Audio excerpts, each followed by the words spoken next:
इयत्ता चौथी. प्रकरण 5. शिवरायांचे शिक्षण. शहाजीराजे संस्कृतचे गाढे पंडित होते. त्यांनी बंगळूरच्या दरबारात अनेक भाषांच्या पंडितांना आश्रय दिला होता. वयाच्या 7व्या वर्षी शिवरायांच्या शिक्षणाला प्रारंभ झाला आणि एक महान योद्धा घडण्याची सुरुवात झाली. शिवरायांच्या शिक्षणाची सुरुवात. विद्याभ्यास. लिहिणे वाचणे शिकले. रामायण महाभारत भागवत स्वतः वाचू लागले. युद्धकला. घोडेस्वारी कुस्ती दांडपट्टा तलवार चालवणे या सर्व विद्या शिकल्या. 12वे वर्ष. वयाच्या 12व्या वर्षापर्यंत शिवरायांना विविध विद्या व कलांचा परिचय झाला. पुण्याचा कायापालट. जिजाबाई व शिवराय पुण्याला आले तेव्हा पुणे उजाड झाले होते. घरे मोडली होती, देवळे पडली होती, शेते ओसाड झाली होती आणि रानात लांडगे माजले होते. जिजाबाईंनी लोकांना धीर दिला. आसपासच्या गावातील लोक पुण्यात येऊन राहू लागले. शेतावर जाऊ लागले. देवळे दुरुस्त झाली. पडकी देवळे दुरुस्त करून घेतली. सकाळ संध्याकाळ पूजा होऊ लागली. गाव गजबजले. लोकांनी गाव भरले आणि पुण्याचे रूप पालटले. दादाजी कोंडदेवांची कामगिरी. दादाजी कोंडदेव हे पुणे जहागिरीचे इमानी, न्यायी, शिस्तप्रिय सुभेदार होते. त्यांनी शेतकऱ्यांसाठी अनेक महत्त्वाचे उपाय केले. शेतसाऱ्याची सूट. शेतकऱ्यांना काही वर्षे शेतसाऱ्याची सूट दिली. त्यामुळे शेते लागवडीस आली. चोरांचा बंदोबस्त. शेतकऱ्यांची पथके उभारली व पहारा बसवला. चोरांचा बंदोबस्त केला. लाल महाल. शहाजीराजांच्या आदेशाने पुण्यात मोठा वाडा बांधण्यात आला. लाल महाल. शिवरायांचे सर्वांगीण शिक्षण. पुणे जहागिरीत आल्यावरही जिजाबाईंच्या देखरेखीखाली शिवरायांचे शिक्षण चालूच राहिले. बंगळूरहून आलेल्या नामवंत शिक्षकांनी त्यांना अनेक विद्या शिकवल्या. राज्यकारभार. उत्तम राज्यकारभार कसा करावा हे शिकले. युद्धनीती.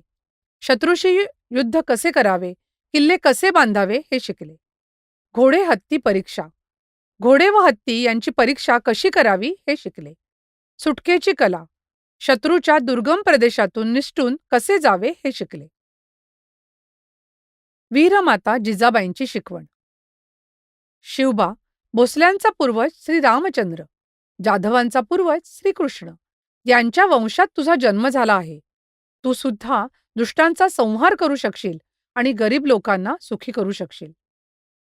जिजाबाई सामान्य स्त्री नव्हती. ती लखुर्जीराव जाधवांची कन्या व शहाजीराजांची पत्नी होती. तिने निश्चय केला होता की शिवबा परक्यांची चाकरी न करता स्वराज्य स्थापन करील. या विचाराने त्या शिवरायांना घडवत होत्या. आईच्या उपदेशाने शिवरायांना राम कृष्ण भीम अर्जुन यांसारखे न्यायी धाडसी व पराक्रमी व्हावे असे वाटू लागले. शिवरायांचा नवा अंमल व विवाह. नवा अंमल. जिजाबाईंच्या मार्गदर्शनाखाली शिवरायांनी जहागिरीचा कारभार सुरू केला. सामराज, निळकंठ पेशवे, बाळकृष्ण मुजुमदार, माणकोजी दहातोंडे यांसारखी मातब्बर मंडळी सोबत होती. रयतेवर अन्याय करणाऱ्यांना शिक्षा होऊ लागल्या. हा स्वराज्याचा अरुणोदयच होता. शिवरायांचा विवाह. त्या काळी लहान वयातच विवाह होत असे. जिजामातांनी शिवबांसाठी मुलगी पाहिली. फलटणच्या नाईक लिंबाळकर घराण्यातील सईबाई यांच्याशी शिवरायांचा विवाह मोठ्या थाटामाटाने साजरा झाला. आपण काय शिकलो? शिक्षणाची सुरुवात. वयाच्या 7व्या वर्षी शिक्षण सुरू.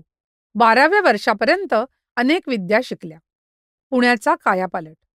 जिजाबाई व शिवरायांनी उजाड पुण्याला पुन्हा जिवंत केले. जिजाबाईंची शिकवण.